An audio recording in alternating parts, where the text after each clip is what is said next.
Hello everyone, and welcome to Fictional Vortex. So we are back with an interesting movie on what if Naruto was student of the Killa Bee and fall in love.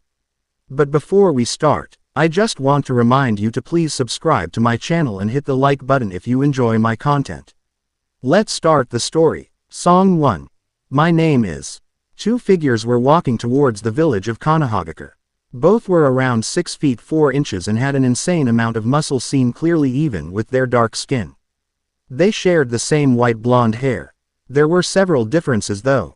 The one on the right, dressed in Kumogakure's cage robes, was Yotsuki, the Yondaime Raikage. He had a small mustache and short triangular beard, the same white as his slicked back hair.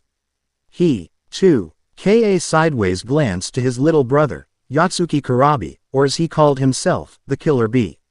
Kurabi had a simple goatee on his face and a bull's horn tattooed on his left cheek. His black oval sunglasses gleamed in the sunlight and he hummed a tune. Atop his head was his white Kumogakure Hetai Ite bandana, covering his hair. He had a white single-shoulder strap flak jacket on his torso, which had 7 katanas attached to it. With tape around his wrists and a red belt around his waist, he truly took to the name, the hero of Kumogakure. I was roused from his thoughts when his brother spoke up.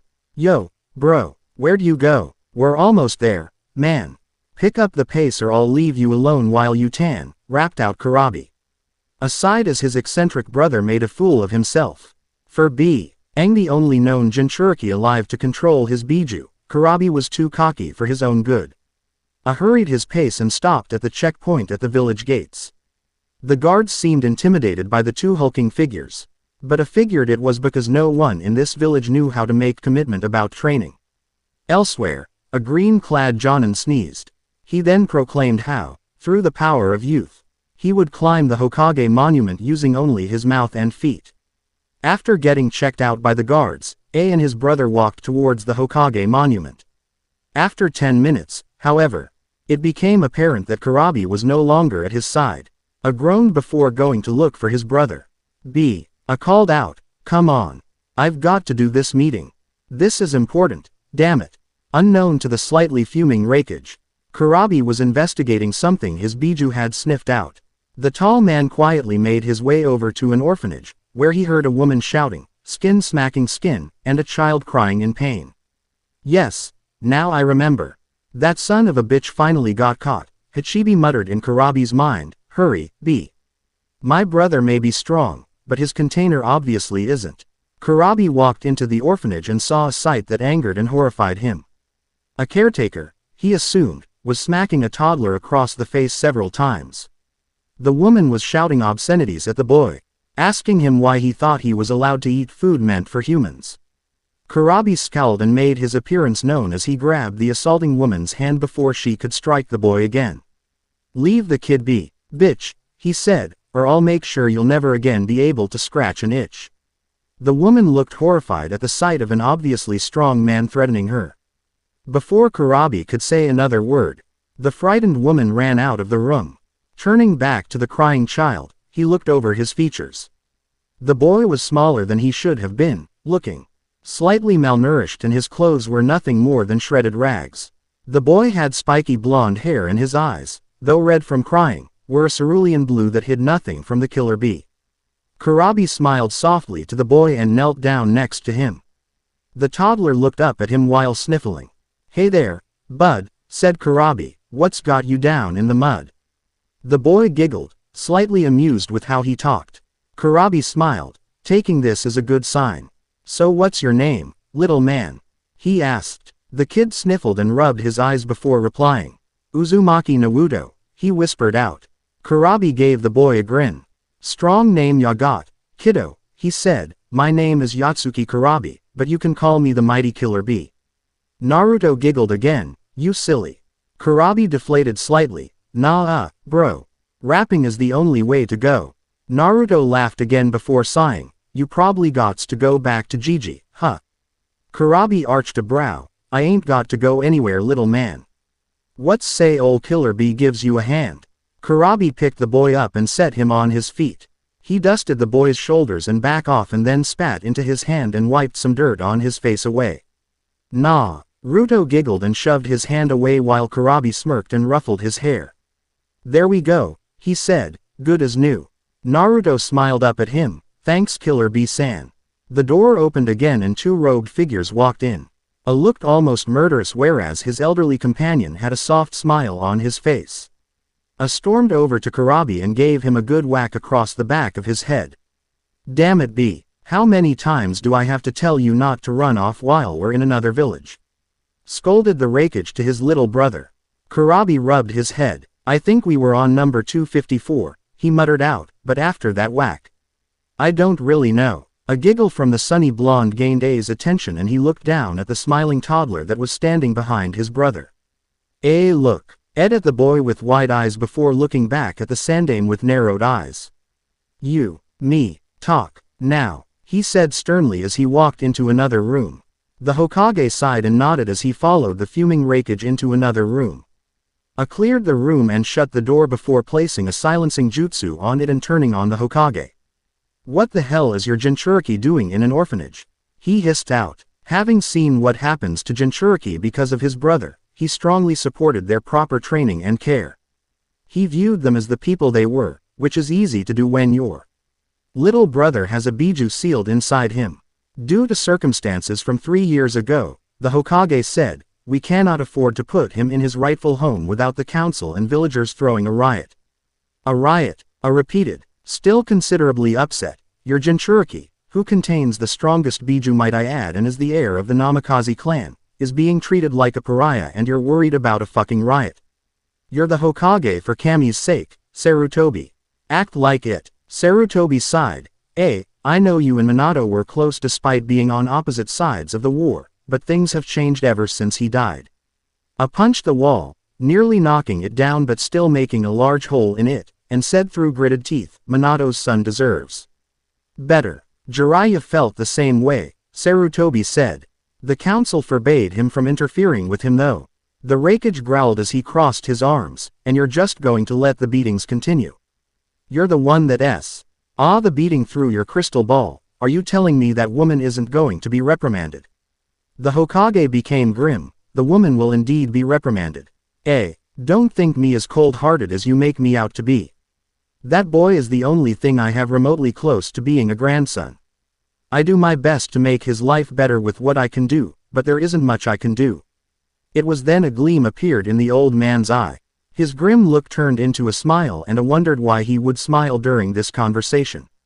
He then realized the professor just thought of a very good loophole in the council's rulings.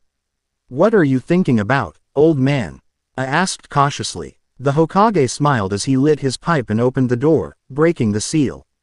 He walked over to Naruto and Kurabi, who were sitting and thinking up raps the older Jinchuriki could use.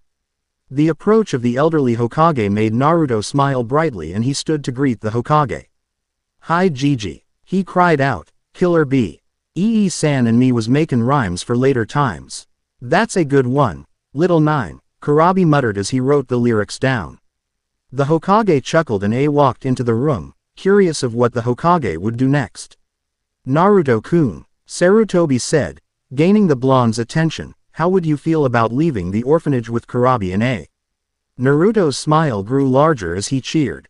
Smirked, as he realized just what the old Hokage was planning. He walked forward and smiled at the blonde, who looked amazed at the bulky Raikage as his mouth was agape and his eyes were wide. So you're going to come to Kumogakure with us? If that's okay with your Gigi, the young Raikage said with a smirk. Naruto immediately started pleading to Sarutobi to let him go with the two Yatsuki back to Kumogakure in Kaminari no Kuni. The Hokage pretended to think about it before dramatically reluctantly agreeing. Naruto cheered and rushed back over to his new friend Kurabi's side and excitingly telling him what just happened. Come on. What little kid hasn't done that? And Sarutobi exchanged a smile before quietly conversing amongst themselves.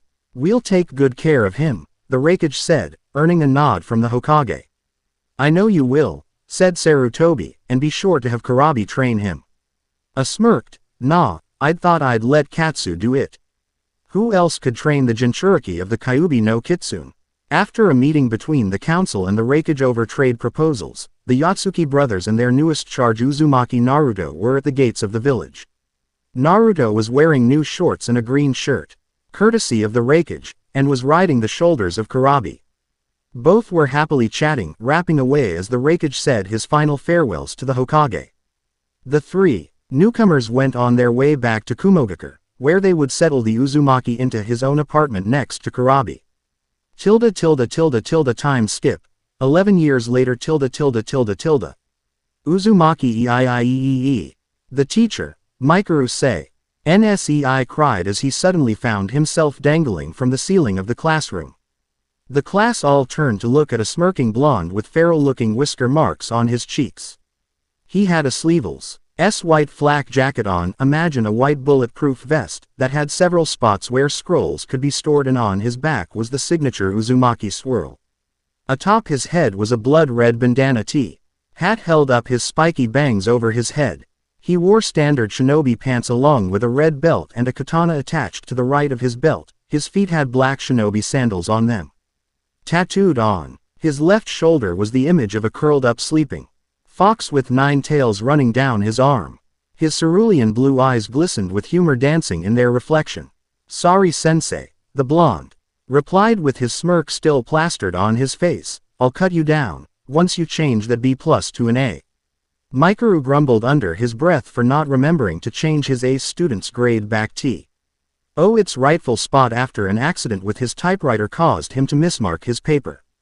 Several students were snickering at the small rap attack the blonde was known for. His best friend, Omoi, who was too paranoid for his own good, was nervously gnawing on his sucker's stem. The dark-skinned blonde was often seen at Naruto's side. The two were inseparable ever since they began attending the academy. The only downside was whenever Naruto would pull one of his pranks, Omoi would be muttering his worries of conspiracies, which annoyed the other blonde to no end. "You know, if you don't cut sensei down, Naruto, you could be reprimanded," he said, "or the Raikage could throw you in prison, or the council could expel you from the village." Or, he was cut off when the red-headed dark-skinned girl behind him slammed her fist into the back of his head, causing his face to connect with the desk.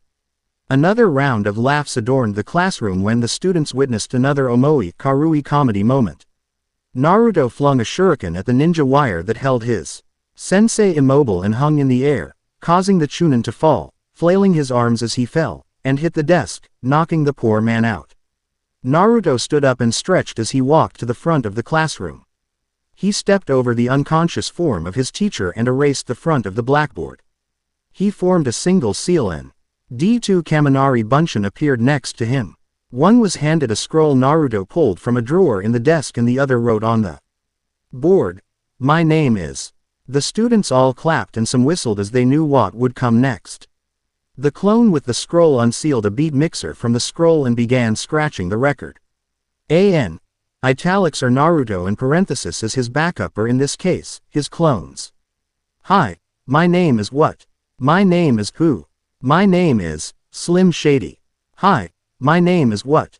My name is My name is Slim Shady. Ahem, excuse me, can I have the attention of the class for 1 second?" The kids all cheered as Naruto rolled his shoulders and grinned. "Hi kids, do you like violence? Yeah. Wanna see me stick 9-inch nails through each one of my eyelids? Wanna copy me and do exactly what I did?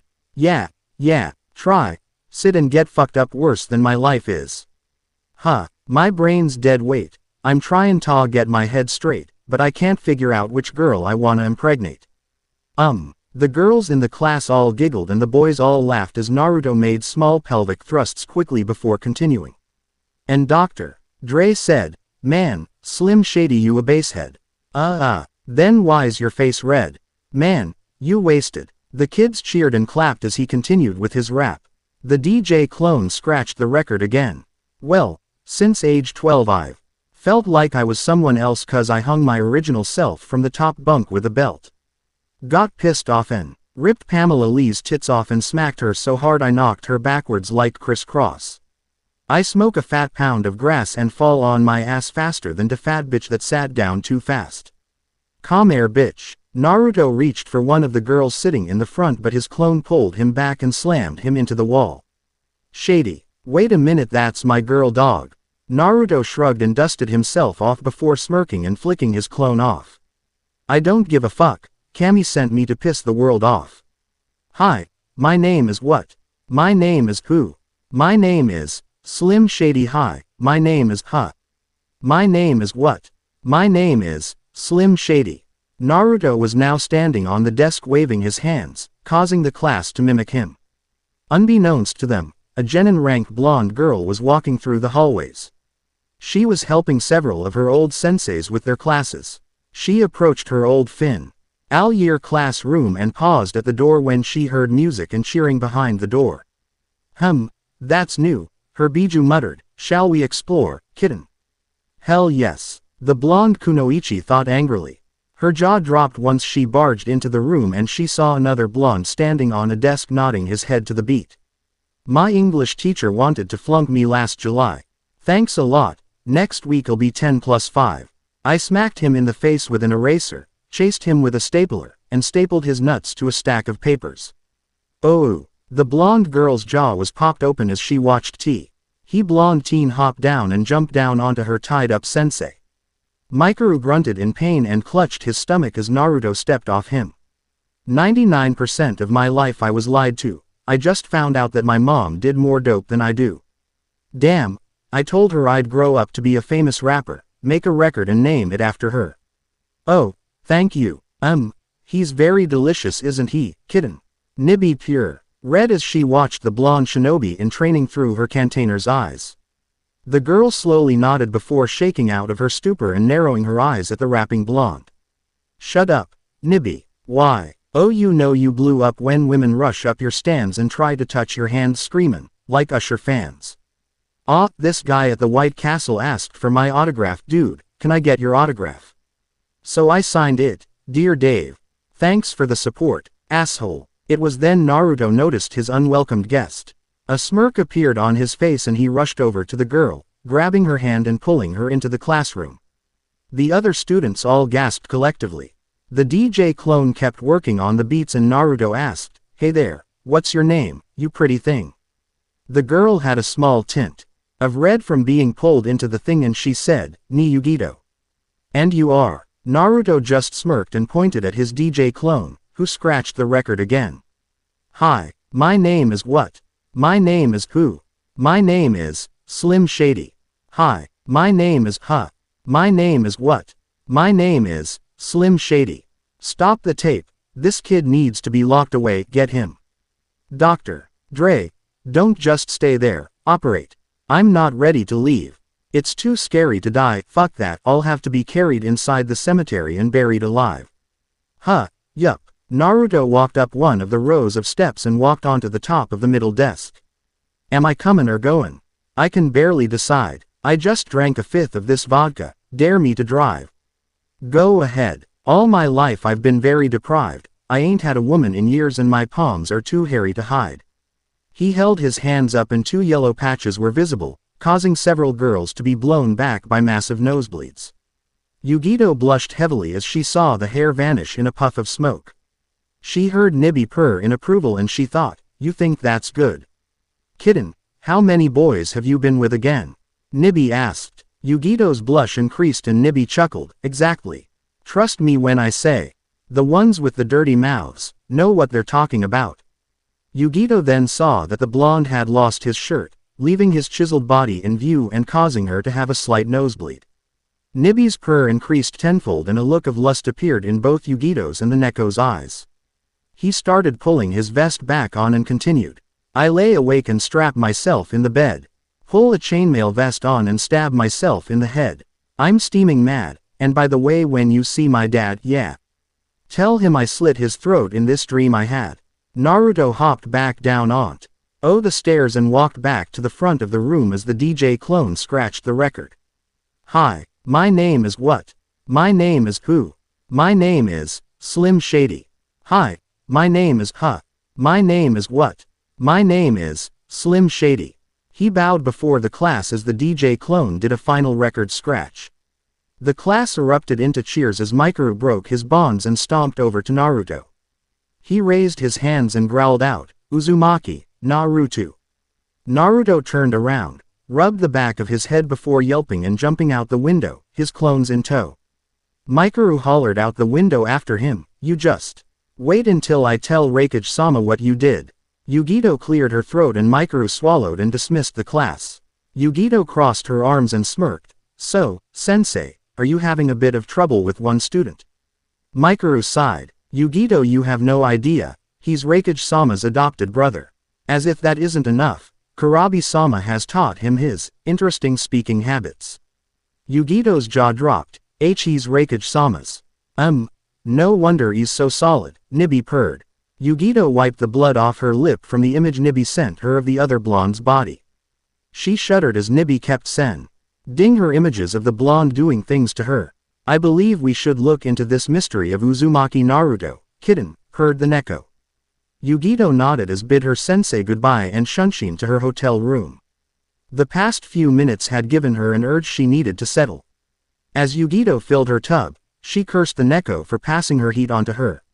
She then climbed into the tub and enjoyed her private time. Not before Nibby had one last say, though.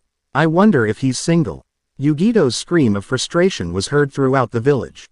A spiky blonde looked up when he heard a fit of rage and chuckled as he walked towards his hotel. His head was nodding to a beat that was non-existent and writing lyrics down in his small notebook. Suddenly he stopped in mid-step and sentence as he heard a soft whistling sound approaching him. He leapt to the left, dodging a blade that was now embedded where he once was. Unnerved, Naruto stood and shouted at a figure standing on a roof. 8. "What the fuck, man? I was trying to make a clean escape." Kurabi leapt down next to him and pulled his sword from the ground, sheathing it before he rounded on the young blonde. "Shame on you, 9. Skippin' out again. What did you do this time?" "I didn't do nothing," replied Naruto, "unless you count hanging your sensei upside down by a thread." Kurabi chuckled before smacking Naruto upside the head. Naruto glared at him while grumbling obscenities. Kurabi started walking towards the Reikage office, with Naruto reluctantly following. The blonde knew he was going to get chewed out again anyway. So why not get it over and done with early so he can focus on his lyrics, something he knew he could beat his brothers at. And, damn, Naruto sure can make Eminem's lyrics work, can't he? Ladies and gentlemen, the real Slim Shady has left the building, but will return after he pays $250 to the woman he left with. Peace. Song 2. Breathe. And, so some of you want even more girls in the harem. Fine by me, this is more like a comedy anyway. Not a real story going on, it's more for fun than anything. It's not like this is Ames Jinchuriki or Fox, Dog, and Weasel, ch. 5 is still in progress. This is more like for the hell of it than anything. So go ahead and add more girls you want in the harem. I'll make it work. S'all good in da hood, brah. Disclaimer. Somebody told me I don't own Naruto. Oh. All I gotta say is, how do you know? And, why? Song 2. Breathe. I was having a rough morning. First, several chunin were attacked on the outskirts of Ta no Kuni. This struck him as odd, because usually the daimyo of Ta no Kuni often allows all shinobi, no matter what village of origin, passage and resting spots. According to the report, his chunin were attacked by shinobi wearing a headband with a musical note symbol. Hoping this was the last of his headaches, I cast that problem aside and read through other reports.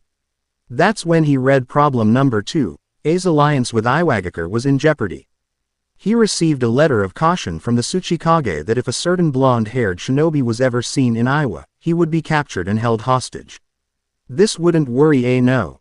R. Mali until they detailed the characteristics of said ninja. Blonde spiky hair and bright blue eyes. Those specific characteristics only belong to one shinobi in training under his command. Uzumaki Naruto, or as Kurabi calls him sometimes, Brother 9. This is problematic for the Reikage for 2 reasons. 1. He would never let Onoki get away with a threat to hold his adoptive brother hostage.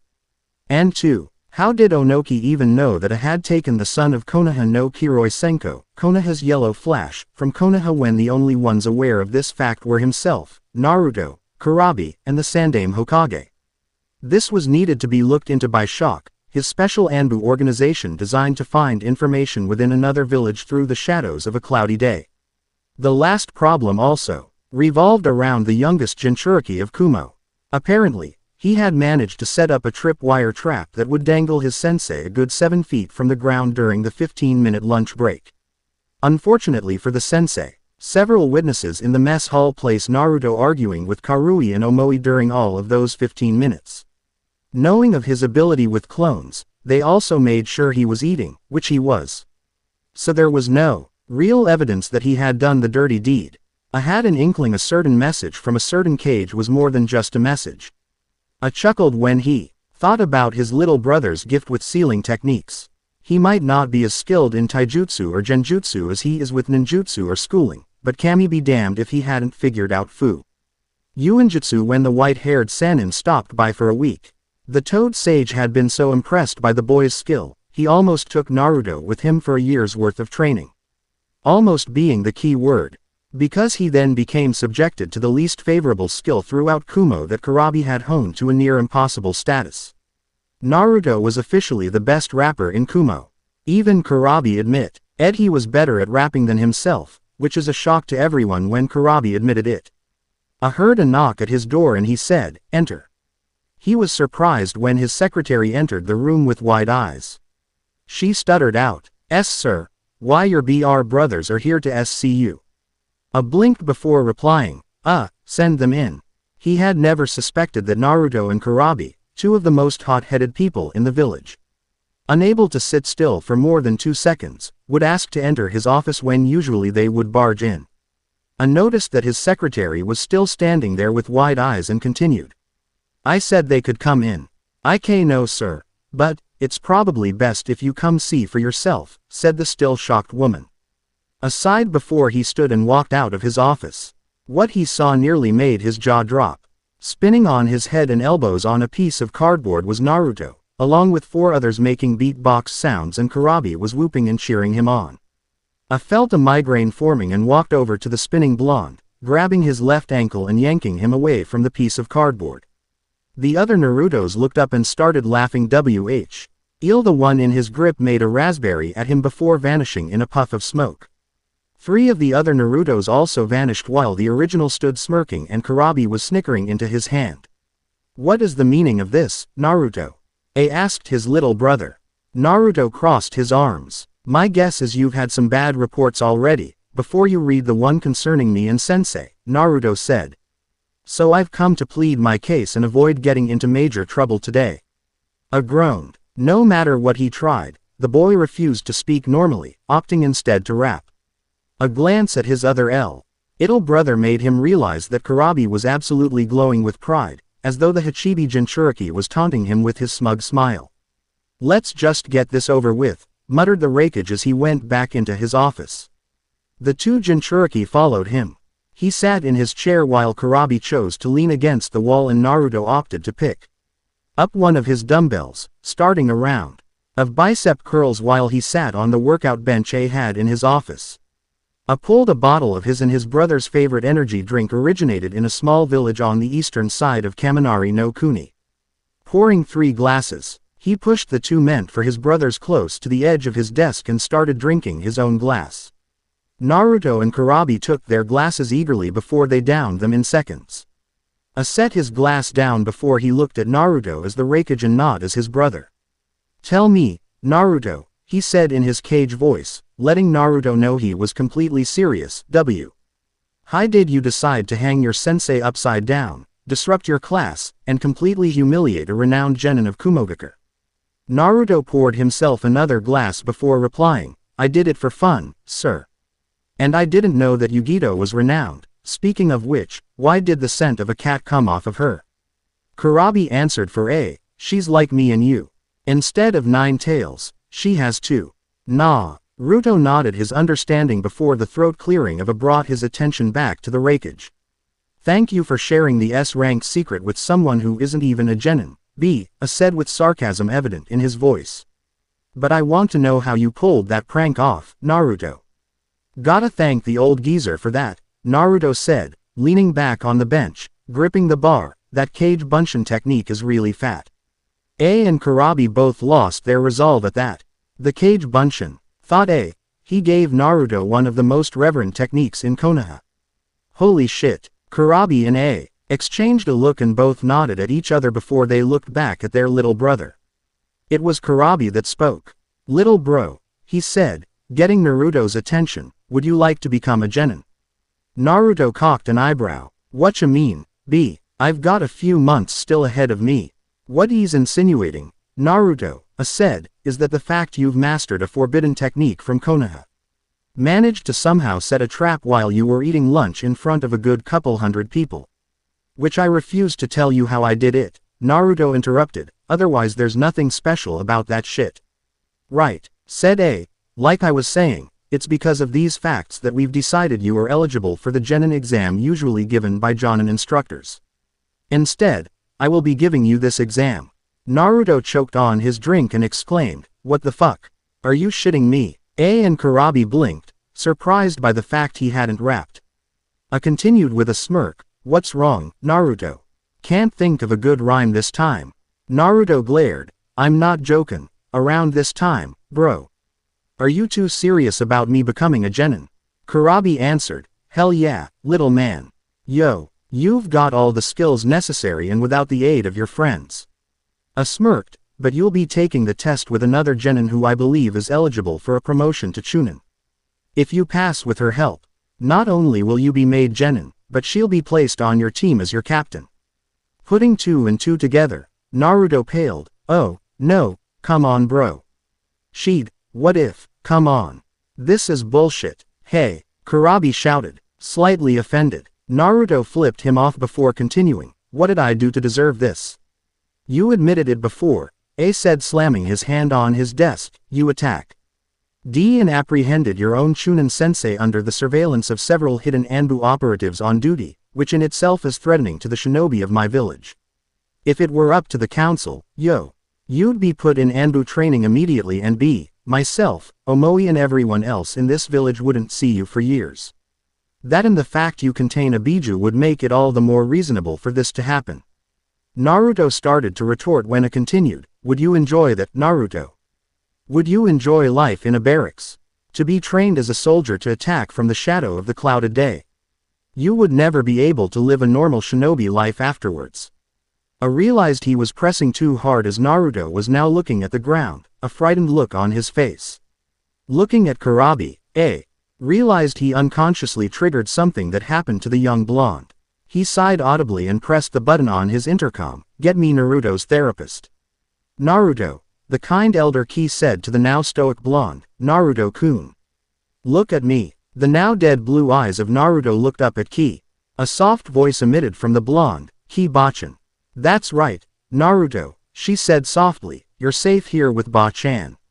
Want to tell me what's on your mind? Naruto's pale blue eyes looked past her to the large mirror on the wall. It was just like the one he'd seen before. 6 years ago, when he revisited Konoha, he looked back at his grandmother. She never once lied to him, never did anything to hurt him, but why was he afraid of her now? On the other side of the glass, the 2 Yatsuki brothers listened to the session. Normally they'd respect Naruto's privacy about the kidnapping that occurred 6 years ago, but now they had to know exactly what Konoha's root did to their little brother.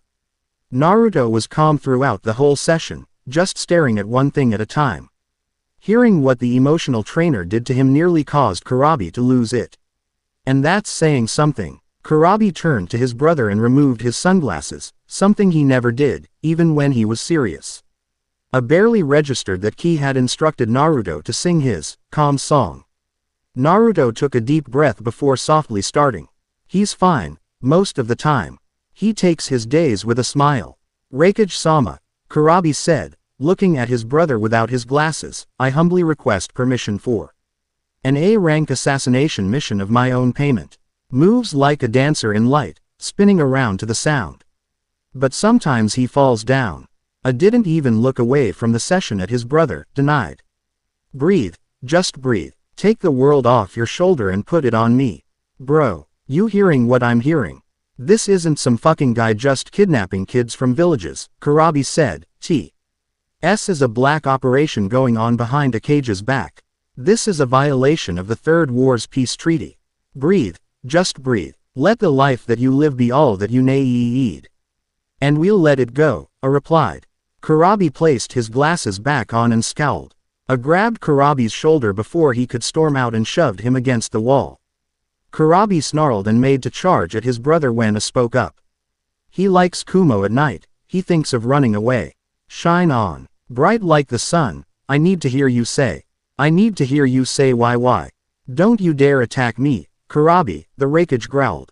I have no qualms locking you up in your cell for a few days until you cool down. Breathe, just breathe. Take the world off your shoulders and put it on me. Breathe, just breathe. Let the life that you live be all that you need. You're losing it, eh?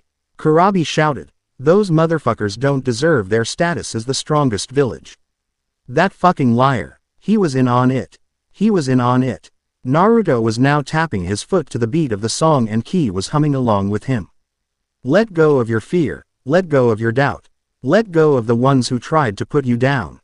You're gonna be fine, don't hold it inside. Don't be afraid to let it all come out. Realized that Kurabi was indeed losing control of himself and did the one thing he swore off doing unless it was completely necessary. Naruto's voice quieted once again.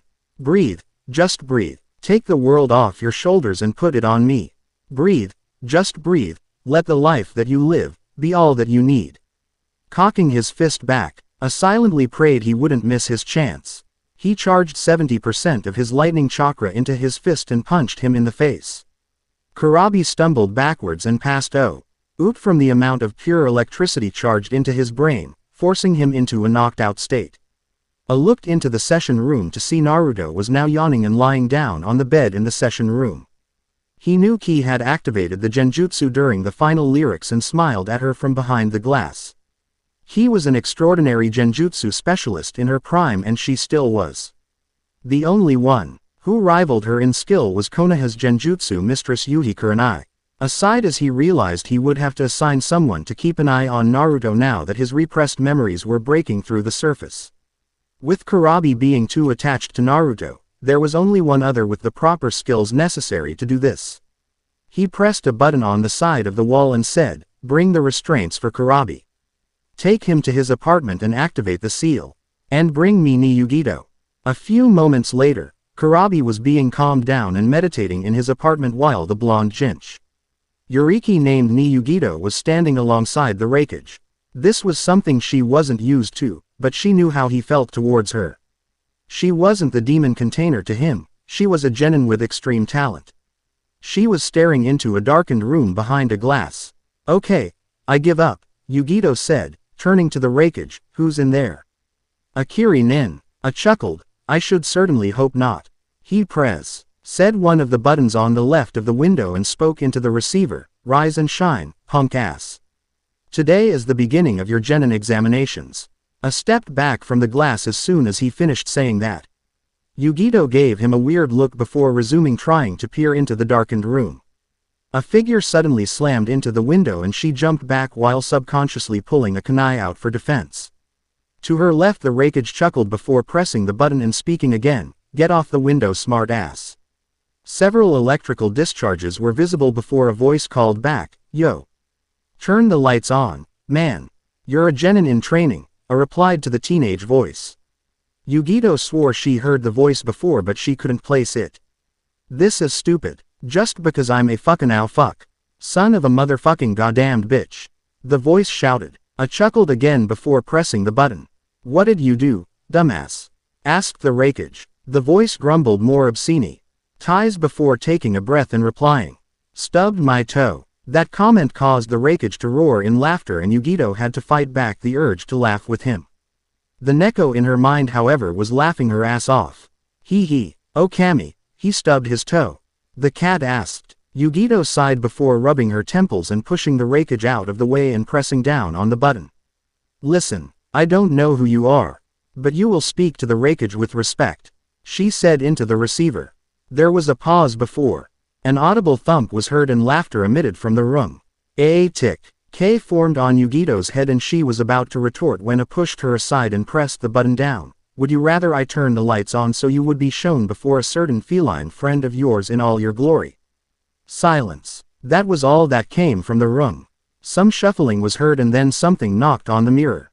"Can I get some pants or something, please?" The teenaged voice meekly asked. Yugito blinked before looking up at the Reikage, who was trying to stifle his laughter and pressed a blue button near the comm. A shifting sound was heard and more shuffling before mocking laughter came from the teen. Oh, hardy har har, bro, give me my pants before I blast the door open. You know I can. The Reikage pressed the button. What, they don't fit anymore. You know damn well they don't fit anymore. These are from 2 years ago.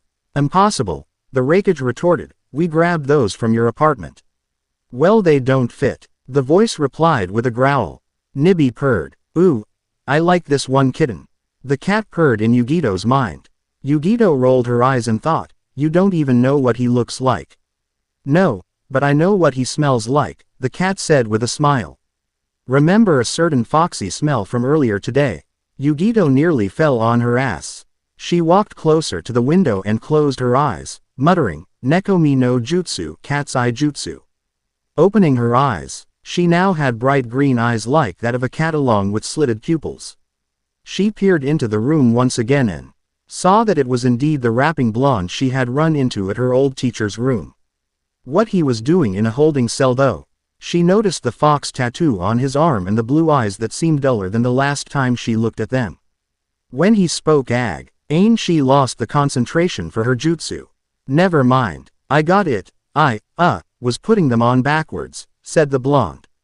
Slapped a hand on his face and turned the lights on in both rooms. The BL-owned walked over to the window and peered into the room A and Yugito were standing in. Yo, bro, where'd B go? The blonde asked. Yugito studied the boy. Unconsciously, she licked her lips and purred in approval as she looked over his body. In her mind, Nibby was losing it and sending Yugito images of her jumping through the window and straddling the blonde while stripping herself.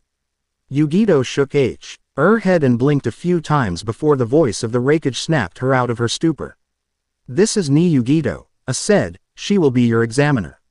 I thought that you were going to examine me, bro, the blonde replied confused. Yugito looked between the two and noticed there was little to no similarities physically. The voice of her sensei went through her mind and she remembered he was the adoptive brother of the Reikage. Things have changed and new information has risen that I have to keep an eye on, said in a formal tone, until further notice you are partnered with Ni Yugito, first year Chunin, and you will be conducting missions together for the next year, or if she deems you ready for a real exam then your partnership will be void. What? Oh, come on, the two blondes said simultaneously. Smirked. This was going to be an interesting year. And what did you think? I honestly was so zoned out while writing this I can't even repeat it verbatim. Gimme a heads up on who you want in the harem. Peace. Song 3. Real Slim Shady. N. Holy damn. Already 100 plus people favoriting this FIC. I'm not worthy. The harem isn't completely decided yet, but I have a few candidates. Yugito, obviously, Samui. Enko, cause she's awesome. Kurenai, Hanabi, Hana, Koyuki, Shizune, Kuretsuchi, Tayuya, Kin. Wow, lots of girls with names starting with K, Mei, Ten, and Tamari. Keep offering up ideas on who should be in Z harem.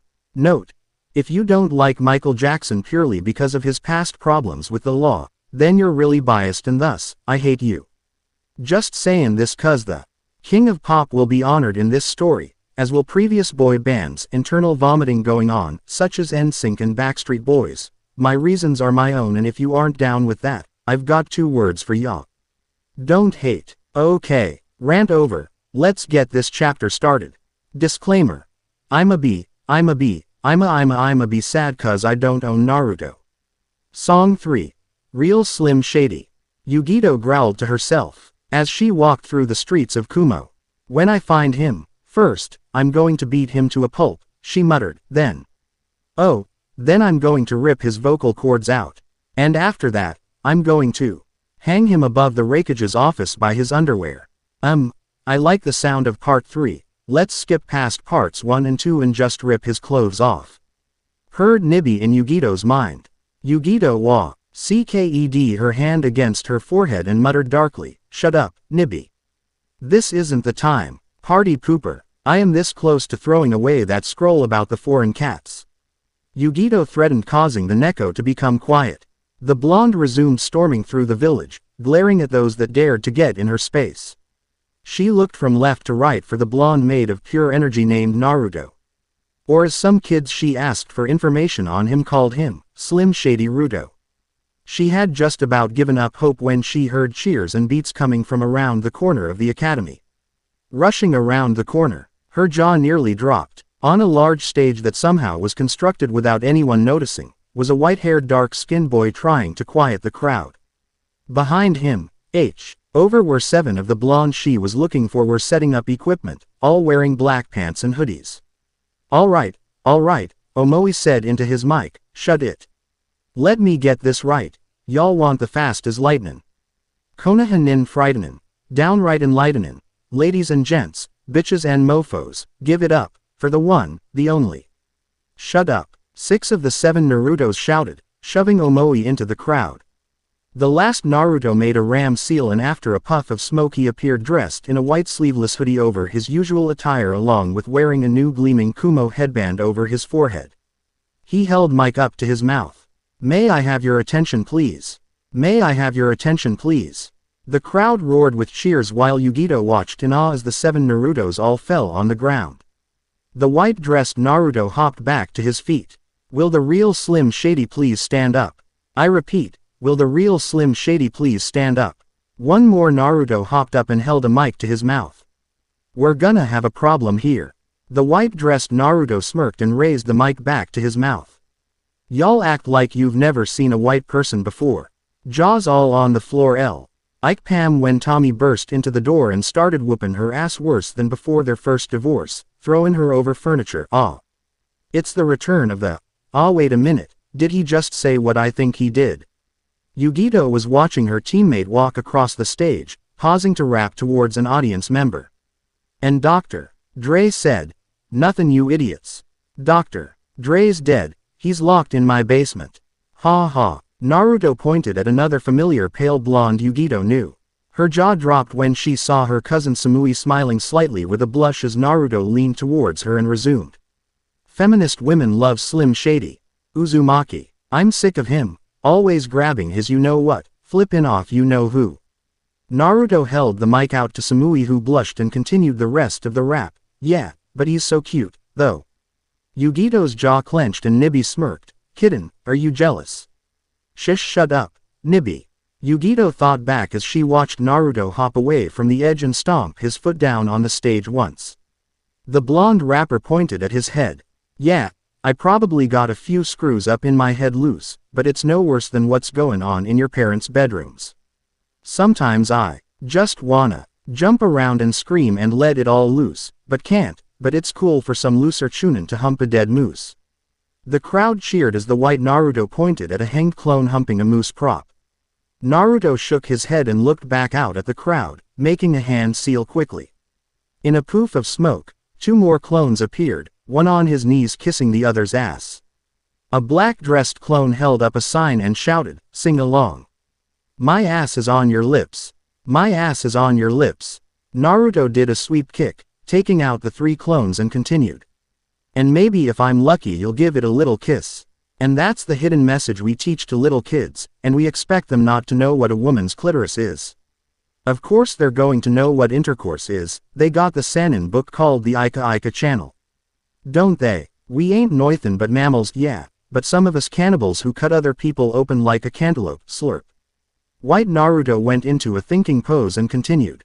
But if we can hump dead animals and antelopes, then what's stopping 2 men from eloping? Ew. But if you feel like I feel, 'cause I got the antidote, women throw up your panties up, sing the chorus and it goes. All of the music came to an abrupt halt and the Narutos not doing anything all vanished. The white-clad Naruto held the mic up and resumed the song. 'Cause I'm Slim Shady, yes I'm the real Shady. All you other Shadies are just imitating. So won't the real Slim Shady please stand up? Please stand up. Please stand up. Naruto cracked a grin and spoke into the mic. Listen up, 'cause I ain't saying this again. He waved his hand to get the crowd to mimic him while he scattered some beats, which they did, and Yugito followed his movements like he was holding a piece of shrimp before her. She didn't understand why she was attracted to the rapping blonde, but she was. And it irked her. CCCCAA Oz, I'm Slim Shady, yes I'm the real Shady. All you other Shadies are just imitating. So won't the real Slim Shady please stand up? Please stand up, please stand up, listen up, cause I'm Slim Shady, yes I'm the real Shady. All you other Shadies are just imitating. So won't the real Slim Shady please stand? I said, please stand up. Please stand up. PP please stand up PPP. Naruto dropped the mic onto the stage and bowed his head, flipping the hood over his head with his shoulders. The crowd took a minute to realize the song was over before they erupted in applause. Naruto grinned and bowed before making a single ram seal and dismissing the stage and equipment, causing the crowd to disperse. Yugito noted that Samui stayed behind and started talking with Naruto. The Neko Jinchuriki clenched her fists, which confused her rational mind but made her tenant chuckle with glee. The two-tailed Biju was elated that her container had finally found someone to be with. She was so glad she asked to feel everything Yugito felt. Yugito stormed over to Naruto and grabbed him by the shoulder. Come on, Baka, we've got a mission. Naruto shrugged and looked back at the slightly saddened Samui with a smile. See y'all later, Sammy-chan.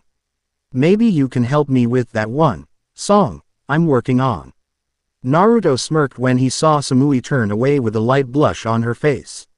Man, he was good. After being dragged about halfway through the village, Naruto decided he had enough and maneuvered his way out of Yugito's grip. The feline femme noticed the lack of matter in her grip and turned to growl at Naruto. She was surprised when he simply smirked and leaned in closer to her. I think it's so hot when you growl like that, he whispered, causing her face to grow red, but I bet it's downright sexy when you purr. Yugito froze on the spot due to lack of communication in her brain. Meanwhile, Nibby was drooling over the blonde. Ooh, heard the Neko, I wanna play with Shady-kun. Right now, Yugito faintly noticed someone had picked her up and threw her over their shoulder. Unbeknownst to her, as she was still suffering from lack of brain communication, Naruto was enjoying the glares other guys were sending him. He had one of the hottest women in Kumo in his hands. And he didn't plan on losing her anytime soon. Sides, thought the blonde rapper, if what the perverted sage said is true, I can hopefully get some more chicks without getting yelled at. That is, once I make Ms. Neko-chan here my first bitch alpha female. Naruto walked into the rakeage office with Yugito still over his shoulder. She had snapped from her loss of brain usage, but now she was in a dilemma. Firstly, she didn't particularly like being handled like a sack of potatoes. Secondly, she couldn't look away from a certain area of her blonde teammate's physique. And thirdly, Nibby wouldn't shut up about it. Just pinch it, Nibby whispered, you know you want to. See how firm his ass is, how firm he is, and then, ride him like a horse. You are so dead to me, thought Yugito in an agitated tone. She let out a mewl of surprise when Naruto set her back on her feet. She glared slightly at the white-clad genin, but froze when she saw he was smiling genuinely at her. You don't have to ask to look at my ass, he said, walking past her into the rakeage's office. He smirked when he felt her gaze follow him and slowly trail down his back. Yugito took a moment before following her teammate into the room. Looked up from his paperwork to see Team Jinchuriki walk into his office. He smiled. Welcome, Naruto, Yugito. You know today is officially the last day of your within borders C ranks, correct? At their nods, continued, good. Your next mission will be a joint mission with the Konoha Genin team. Fuck that. The two words were said softly, but harshly. Aside as he looked at his little brother with understanding eyes. The white-clad blonde had narrowed eyes and the normally blue irises were flickering between oceanic blue and scarlet red. Naruto, he said, you do realize that in order to get information on that specific organization, we need to play nice with Konoha. This is bullshit, Naruto exclaimed, throwing his hands in the air. I'm not saying that it doesn't make sense, bro. What I'm saying is, why don't you just let me go talk to Gigi? He knows everything about Konoha. No he doesn't, Naruto replied in his cage voice. There are black ops organizations in each village, not every cage has control over them however, nor do they have knowledge about them. That's fucked up, Naruto said, plopping down int. OA couch and pulling a notebook out of his pocket. He started writing in it, occasionally taking lightning quick glances at random things around the room. It's plausible deniability, Naruto, Yugito informed him, earning a grunt of acknowledgement from the other blonde. Yugito is right, Naruto, said, so listen up, because this mission is important. You will go to Konoha and wait with the C. Liant for the Genin team assigned to the client. Your information on the client is limited to this: he's a bridge builder from Nami no Kuni. I want you to be cautious, damn it, pay attention. Like I was saying, be cautious. If what the rumors are true, a man named Gato is near that area. Naruto scoffed, whatever, will we get extra if we off the fucker? Aside, I'll look into it, and if you do so anyway, I'll throw in a bonus for you. Naruto grinned and Yugito frowned slightly. This seemed different from the Naruto she had been spending time with. He seemed edgier than normal. The Raikage sighed and went back to his paperwork. Dismissed. Naruto hopped to his feet and casually walked out of the office, with Yugito following him. Yugito followed her eccentric teammate as they walked out of the building, continuing to do so even as he walked towards his apartment. He looked over his shoulder and asked, "Is there any specific reason you're following me?" Yugito rolled her eyes. "Don't flatter yourself, Uzumaki. I'm just making sure you don't go off to do another ridiculous rap." Naruto suddenly stopped and rounded on Yugito. "Whoa. First off, it's not ridiculous. You have no idea how hard it is to make a statement when you rhyme. Secondly, I'm not the one following a good-looking guy back to his apartment." Yugito blushed and smacked Naruto across the face. "Pervert." Naruto smirked as he rubbed his cheek and turned back around. "I'm just saying." Yugito stood frozen for a split second before reluctantly following him once again. It was a few days later in Konoha. Naruto was acting paranoid and glancing at every person that looked their way. Yugito was chanting calming sentences in her head and Nibi was leering at a picture from a memory in Yugito's mind concerning a certain blonde teammate of her cantainers. Eventually, the two teens made it to the Hokage Tower without a problem. Naruto glared at the secretary that started stuttering a threat to him. No matter how long he'd have been away, no one in Konoha would let him live down the Kyuubi's actions in peace. He simply snarled and kicked the Hokage's door open. 5 people all looked at the arriving blondes, 1 with a smile, 2 with surprise, and 2 who seemed indifferent. Naruto allowed a smirk to adorn his face. "Yo, Gigi. How ya been? I case ya haven't heard, the rappin' Jinchuriki is back cause you sent Nissan a bird." The Hokage chuckled at the mini-rap while Yugito groaned in embarrassment. The pink-haired girl gave the eccentric blonde a look that said he was crazy and the dark brooding boy simply ignored them completely. The white-haired Jonin had a look of shock as he looked at the carbon copy of his sensei and the scarred Chunin simply had a look of anger on his face. "What are you doing here?" the Chunin asked Naruto. "You're supposed to be dead." Naruto snarled at the Chunin. "Yo man, back off. I didn't do any fucking thing to ya. So unless you wanna meet my friends K&O, make like your infamous village symbol and leave."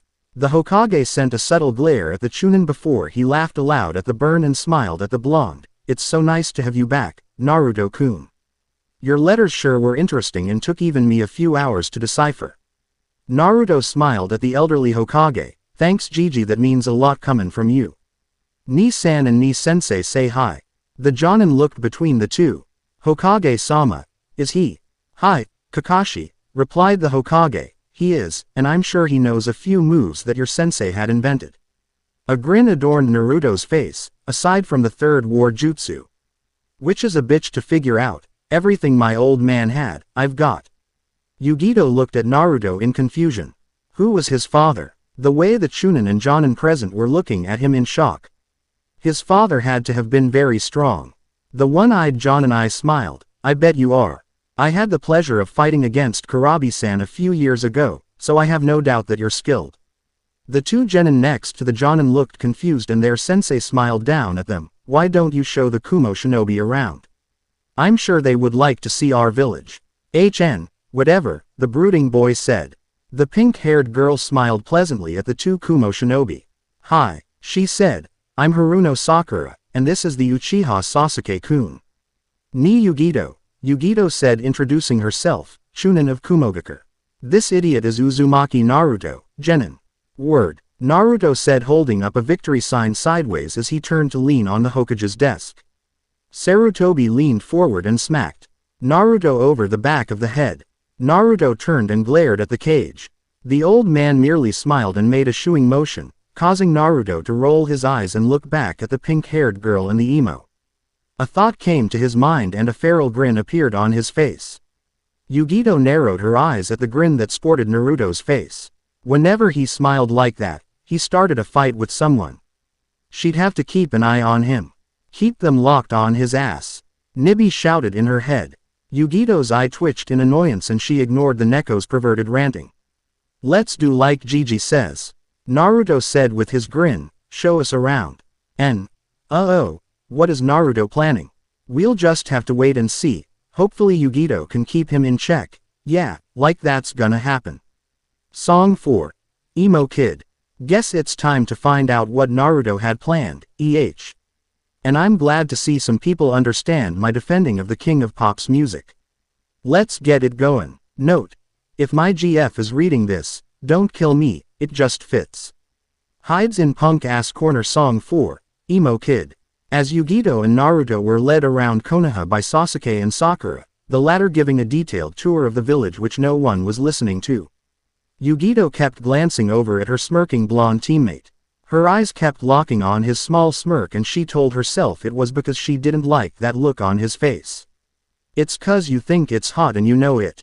Nibi purred. Yugito's eye twitched in agitation. I don't think it's hot. Yugito thought defensively. I just think he is up to something. Yeah, that's it. Nibi growled in agitation. Admit it. You've got the hots for him. I know it. I've seen those dreams of yours, you know. Pretty kinky if you ask me, but I would have made him beg a little first. Who am I to judge though? Yugito's nose dripped with blood as she recalled the dreams Nibi was talking about and she flushed bright red. She cut the connection with the Neko demon off immediately. Afterwards, and when she came back to consciousness, she saw Naruto smirking at the now seething emo and his fangirl. The pink-haired girl, Sakura as Yugito recalled, turned to her and shrieked, "Did you hear what he just called Sasuke-kun?" Yugito winced and cleared her ears before turning a glare on Naruto. No, what did he say? He called him an emo faggot. Sakura shrieked. Yugito arched a brow as she looked at Naruto, who was digging through his left cargo pants pocket for something. You did? The Chunin asked her teammate. Naruto nodded as he pulled a familiar scroll out of his pocket, causing Yugito to smack herself in the forehead. She then noticed a crowd was forming, some being shinobi of Konoha, and cursed under her breath. As Yugito turned to put her teammate in his place, he had already formed several clones that were setting up the blonde's mixer and handed the original a mic. One of the clones hanged himself into a replica of the emo, except this emo had makeup around his eyes and on his fingernails, all the while wearing a choker and a pair of tight jeans. Yugito had to bite her bottom lip to keep from bursting out in laughter. Dear Diary, the clone said while writing in a small book, mood apathetic. My life is spiraling downward. I couldn't get enough money to go to the Blood Red Romance concert. It sucks because they play some of my favorite songs like Stab My Heart Because I Love You, Rip Apart My Soul, and of course, Stabby Rip Stab Stab. And it doesn't help that I couldn't get my hair to do that flippy thing either, like that guy from that band can do, some days ya know. The original Naruto stepped forward. I'm an emo kid, nonconforming as can be. Hell, you'd be nonconforming too if you looked just like me. The original gestured to the clone. Yugito bit her lip harder to keep from bursting out in laughter. The emo and his banshee looked livid. Several people paused and watched the odd scene. I have paint on my nails and makeup on my face. I'm almost emo enough to start shaving my legs.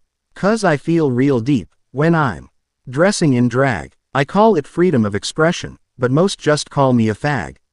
'Cause our dudes look like chicks, our chicks look like dykes. Because emo is one step below transvestite. Stop my breathing and slit my throat, I must be emo. The clone walked over to a man and made a kissing face, causing the man to have an aneurysm. At this, several people were outraged, a few were concerned for the man with the aneurysm, and even less were laughing their asses off. Yugito was one of the few laughing her ass off. The original grinned and continued. I don't jump around when I go to shows, I must be emo. The clone stepped forward and took over. I'm dark and sensitive with low self-esteem. The way I dress makes every day feel like Halloween. I've got no real problems but I like to make believe. I stole my sister's mascara and now I'm grounded for a week. The clone pulled a tube of mascara out and started applying it. Yugito was clutching her sides in pain as she laughed. Several onlookers joined in while the Banshee and Emo were fuming. The original held a fist up as he started listing things off. At T.S. the clone started sobbing dramatically and hung off the original as Naruto patted his hanged clone's back.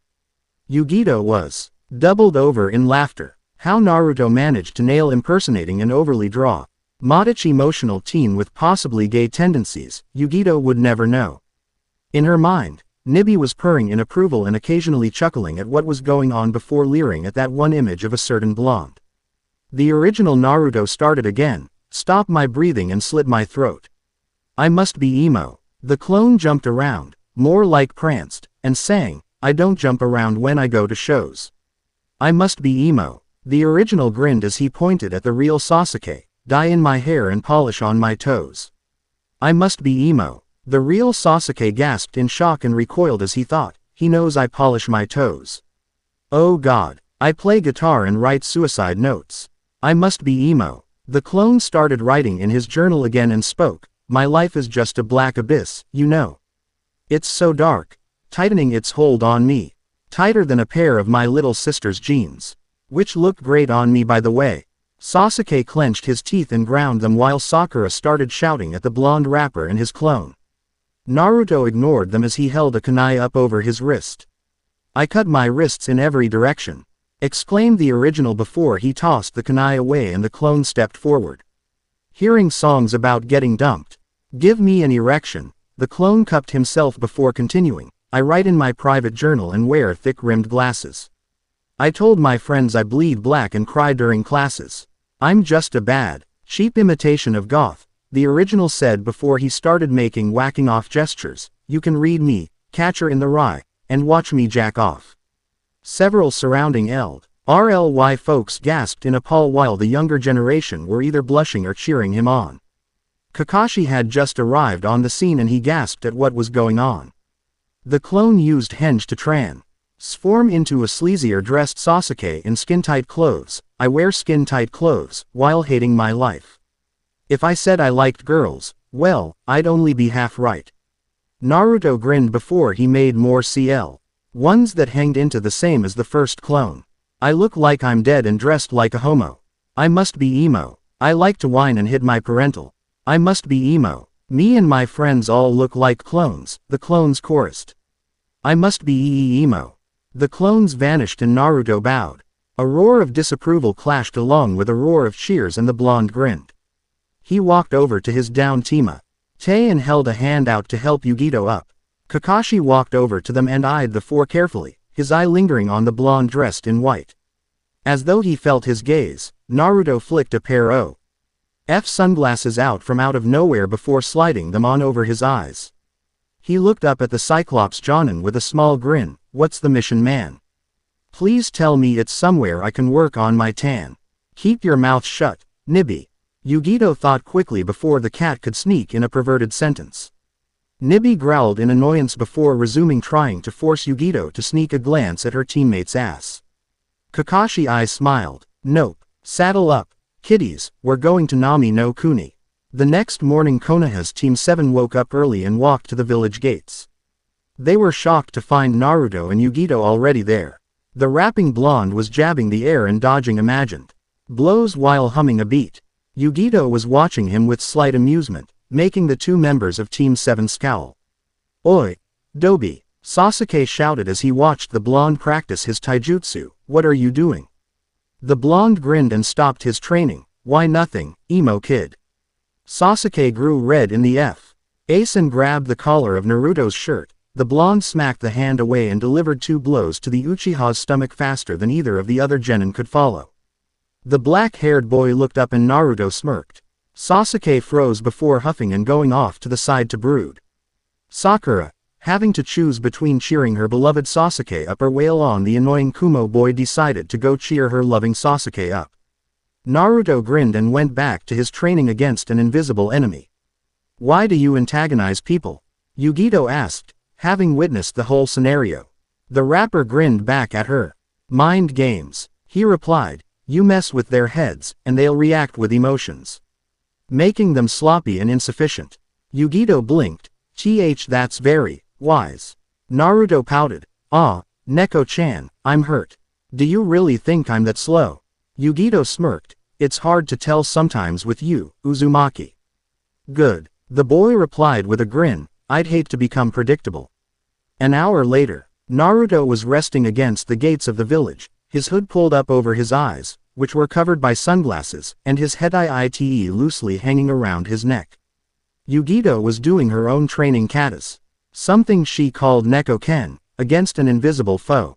Suddenly Naruto's head shot up with a grin on his face and he pulled his hood down as he stood. He looked over at the brooding boy and pink-haired girl that ranted on about nothing at all important before shrugging. He turned to Yugito and said, "Kakashi-san is on his way with another person." The girl raised an eyebrow. "How do you know that?" "Electric pulses in the air charged with chakra makes for a good radar," he replied with a smile. "They'll be here in 15. I suggest stop training, otherwise your technique might be subject to copying, which I doubt can happen because it's your Biju's personal style." "Right." Yugito nodded and Naruto grinned. "Good. Better stay on the safe side though."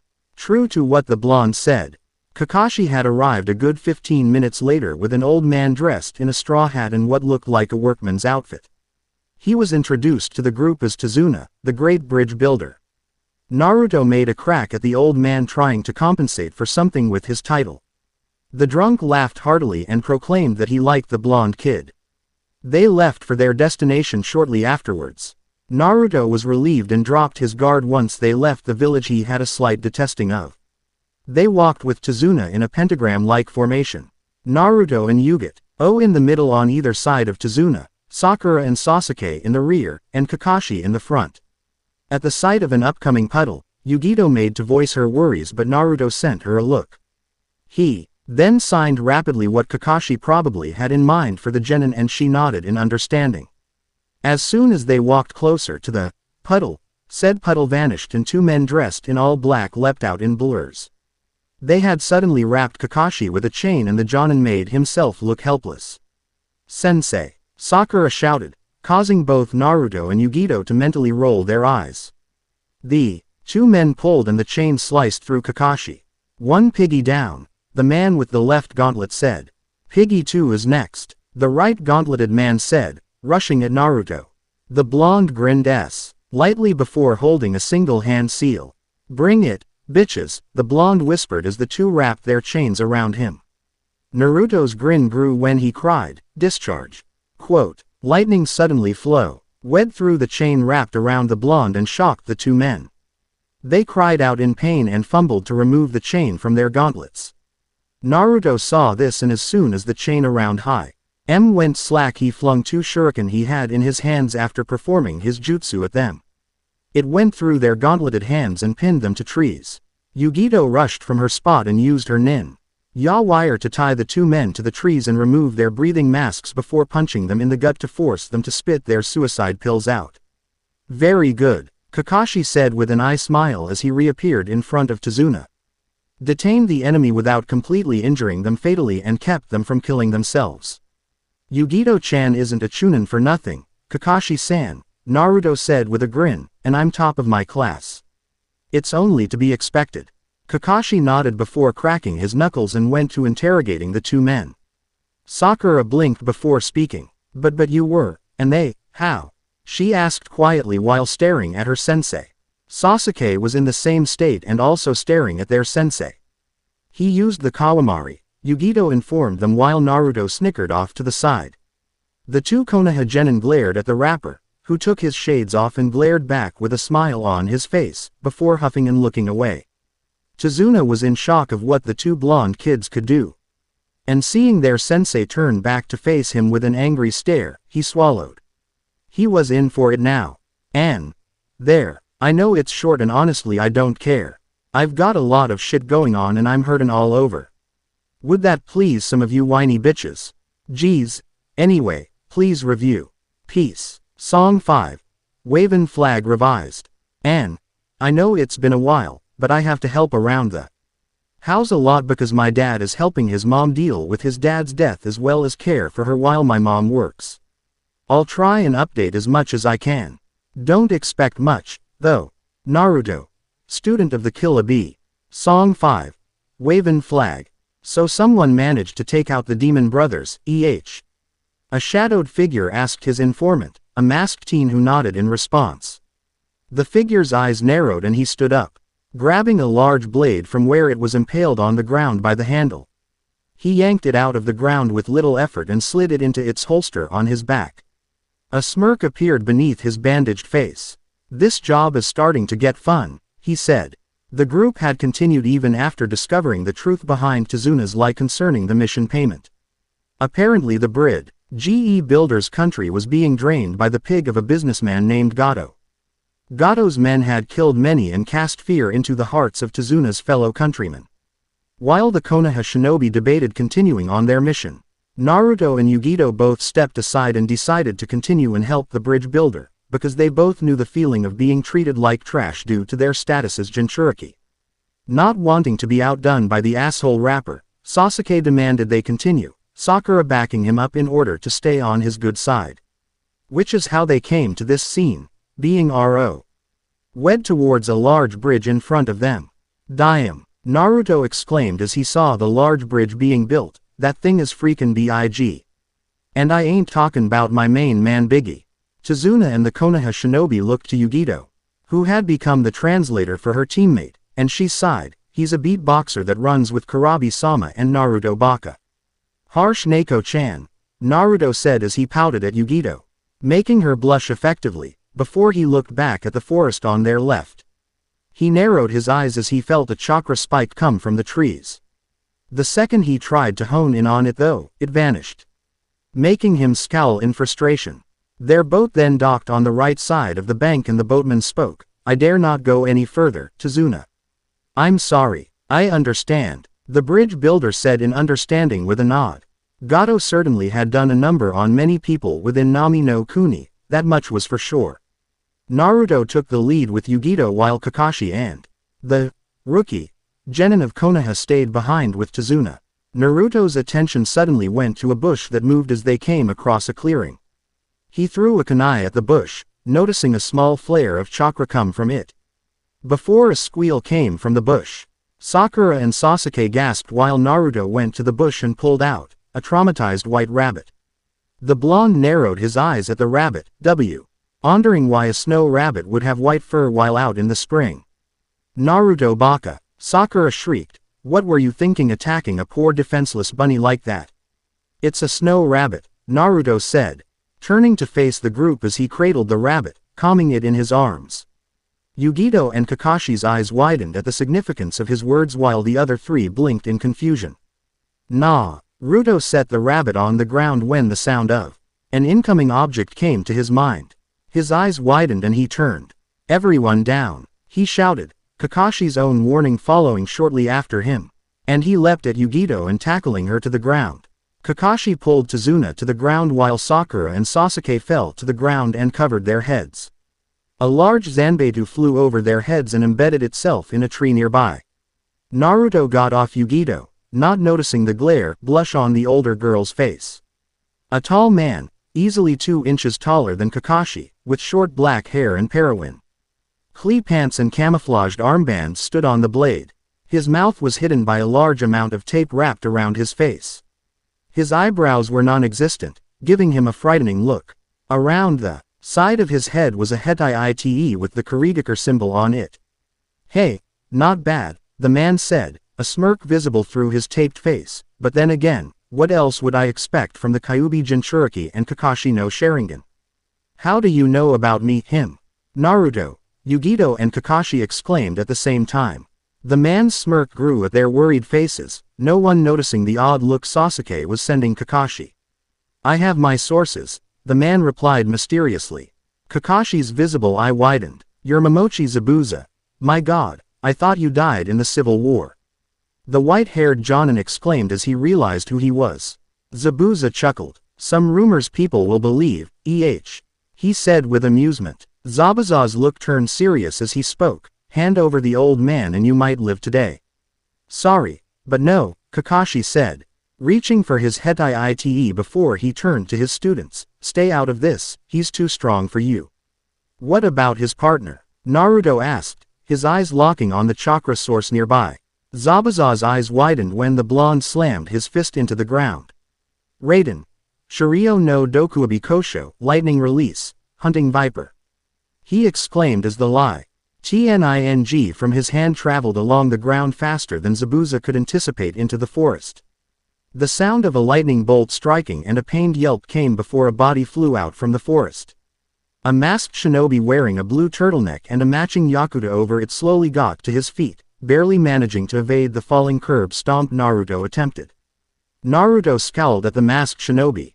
That drew Senbon from his pouch and said, "Fucking coward. Remove the mask so I can properly kick yo ass." Another rap. Sasuke, Sakura, and Kakashi thought in annoyance. Zabuza arched a brow while the masked shinobi remained silent. The masked shinobi glanced at Zabuza, who nodded, before turning back to Naruto and utilized his skills in one-handed seals while the bandaged shinobi placed his immense sword on his back and began running through hand seals of his own.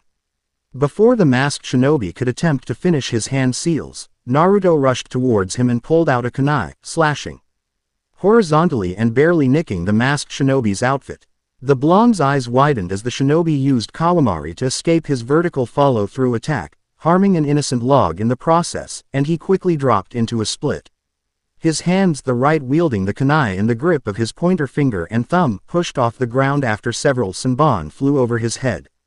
The blonde NDED and spun his kunai around before holding it in the traditional defensive manner, and his grin grew slightly. Yo, man, you're alright, too bad you're in my line o' sight.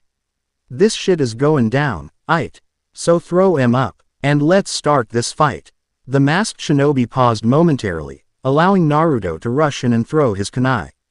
It was dodged, but the follow-through roundhouse to the Sid of the head sent the masked shinobi flying through the air. Naruto's grin grew even more as he watched the masked shinobi fall into the water before glancing back at the main threat. Kakashi and Zabuza were throwing jutsu after jutsu at each other, making Naruto wonder if he should join the testosterone throwdown. He glanced back at Yugito, the two of them locking eyes and nodding before they began running through the same hand seals. Zabuza smirked as Kakashi fell for his trap and the water surrounded him. I have you now, Hatake. You know, this could have all been avoided. Sasuke, Sakura, take Tazuna and get out of here. Kakashi shouted. Zabuza is too strong for you all, and who knows what his partner is capable of. His words died down as the two blondes that he momentarily RGOT were accompanying him rushed towards the water clone that Zabuza just forged. The two broke off, Naruto going left and Yugito going right, before they slid directly opposite of each other, consequently aligning their positions up with Zabuza while Kakashi's trapped state was an arm's length away. You think you're all that, Momochi? Naruto growled as he held his electrically covered hand over the water. Well, Ni and I didn't fuck off when we were traveling to Hai no Kuni, much to my dismay. Meet our latest combo technique, Inazuma no Chen, lightning bolt chain. So do something useful yo and I today.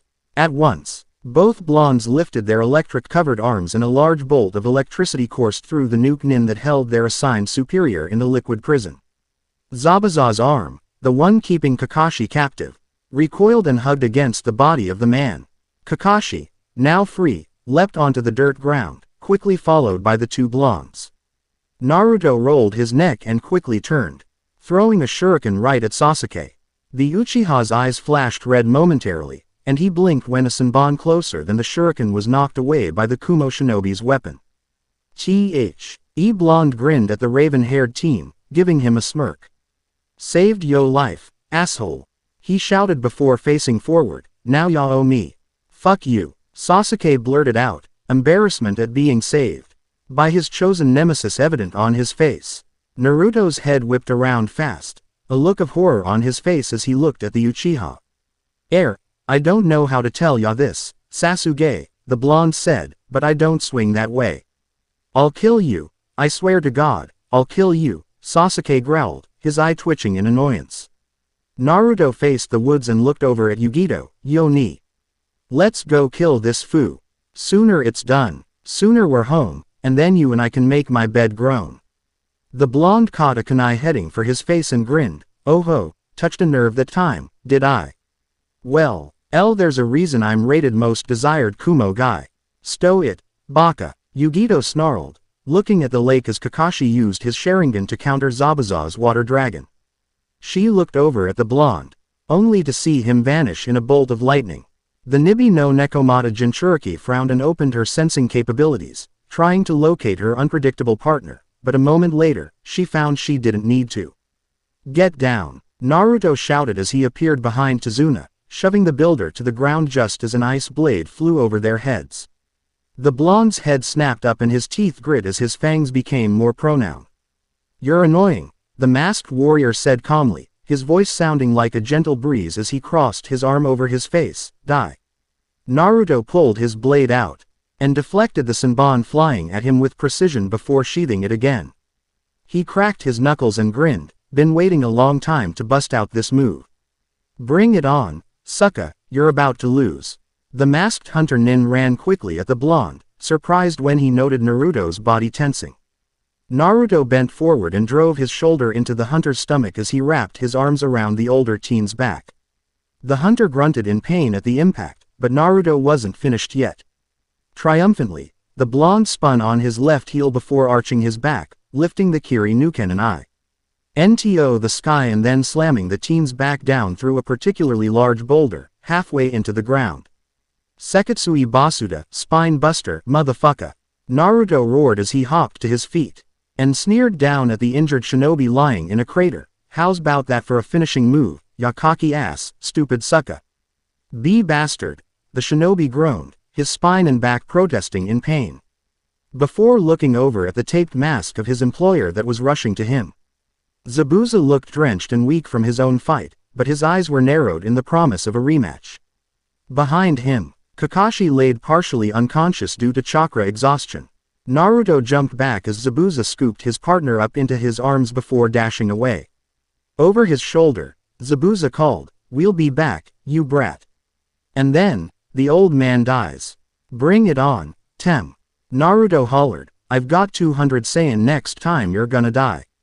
The blonde Kumo Nin shook his head and looked over at the group he was with. His face dropping into a frown as he noted Kakashi's unconscious state as well as Yugito's rather annoyed look on her face as she carried him. The genin looked exhausted, but Sasuke was glaring at him for reasons unknown. And the Pinkett looked like she was gonna puke. Naruto scratched the back of his head before crossing two fingers in front of him. Kage Bunshin no Jutsu, Naruto said, making 6 clones.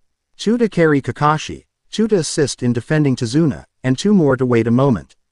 He looked at Yugito and the 2 Konoha genin. Ni, you're in charge, he said with a nod before looking at Sasuke and Sakura. You two, help the clones guard Tazuna. What are you gonna do, baka? Sakura asked, trying to appear intimidating but failing miserably. Naruto smiled and raised his left hand, his finger pointing up. Before he responded, I'm going to pass out, the blonde said before falling flat on his face with a thud. The 2 clones he created earlier rushed to him and picked him up. Yugito rubbed her head before looking at Tazuna. Take us to your place, Tazuna-san, the platinum blonde said quietly before smacking one of the clones carrying Naruto and dispelling it. Taking its place carrying her unconscious teammate. The bridge builder chuckled before leading them on and taking them to his village. Tazuna had led them to his home, knocking on the door to reveal the face of a beautiful young woman, who he identified as his daughter Tsunami. She took one look and had to blink at the shock of seeing multiple blondes, one being unconscious, before stepping aside and letting them in. Yugito dropped her unconscious teammate on the floor while the 2 clones carrying Kakashi carefully set him down on a mat. Naruto sat up with a groan and rubbed his head before looking at the Chunin with a frown. That wasn't nice. Wasn't supposed to be. Yugito snapped back, already irritable from walking through the village, Who said you get to take a break? Break, Naruto repeated with a scowl. Bitch. I was nappin'. Can't expect me to be fightin' at my best if I'm exhausted, and it doesn't help my rappin'. Yugito and Naruto held a glare before they looked over at the sound of a cough to Kakashi, who slowly sat up. Fighting won't get us anywhere, the white Jonin said with a tired eye, however, training will. Sasuke, Sakura, I have a chakra exercise that you two would benefit from. You're welcome to join us if you want, Naruto. If it's that tree climbin' thing, I don't need to join, the blonde said shaking his head. I mastered that shit when I was a little boy. Always with the rapping, Tazuna thought with a grin. I like this kid. He makes things less tense around here. Stupid baka, Sakura thought, her face dropping before she looked at Sasuke. There's no way he mastered a chakra exercise that Sasuke and I are just learning. It's impossible. I've got to get stronger, Sasuke thought with a frown. So if that blonde idiot could master whatever thing Kakashi has, then I should be able to do it on my first try. Already know chakra walking, huh? Kakashi mused before I smiling at him and Yugito. Excellent, then that way you can help Sakura and Sasuke learn it while I rest. Naruto burst out laughing, his hands crossing over his stomach and holding his sides as he rolled onto his back and laughed. He sat up and sighed with a grin before sneering. Teach, that's yo job. I'm getting paid to babysit, and all I'm doing is babysitting. Can ya dig it? Yeah, I dig it, Naruto. Kakashi sighed out with a shake of his head. Then the TR. Aining will have to wait until tomorrow when I'm more rested. What about Zabuza, sensei? Sakura asked worriedly. Will he come back? The way that bitch was limpin', I'd say we'd have a week, Naruto grumbled. Plenty o' time to kill Gato and finish the bridge. Kill Gato. Sakura paled at the notion. Naruto grinned, his teeth gleaming as he did so and his eyes hardening. Yeah, gonna fry that sucker, the blonde said, rolling to his back before hopping to his feet. He got to his feet and turned to the door, freezing when he saw a kid wearing a bucket hat on his head. The boy had dead eyes and a frown on his face. You're gonna die, the boy whispered. It doesn't matter. Naruto blinked before grinning and walking to the door, pausing as he put a hand on the boy's head. We all die sooner or later, kid. I ain't gonna die tonight though, so I'm gonna go get some edible shit. Peace. Much later, Naruto walked through the village, his eyes darting around and taking in the beggars and the children fighting near a dumpster. A kid ran past him and he felt a hand brush against his pocket. Instincts kicked in and he grabbed the wrist, making the kid yelp. With a frown, the blonde took back his Gama-chan, his toad-shaped wallet, and opened it, pulling a bill out and holding it in front of the kid. Before I give you this, the blonde started, making the child look at him. I want you to get all your friends, all the other kids, and gather them, their parents, and as many people as you can in the town square. Okay. Hi, the kid said. Naruto smiled and pulled another bill out, stopping the kid before he ran off. This is for your sister. Don't think I didn't see her waiting over in the corner. Arigato shinobi-san, the boy said before running off. Naruto stood and smiled. He shoved his wallet into his pocket that contained an expanded seal, protecting it from another pickpocket attempt. He turned around and whistled calmly, his step taking a small bounce as he walked to a small beat. Yugito growled as she went looking for her teammate. I swear to Kami, I'll cut him if he runs off again.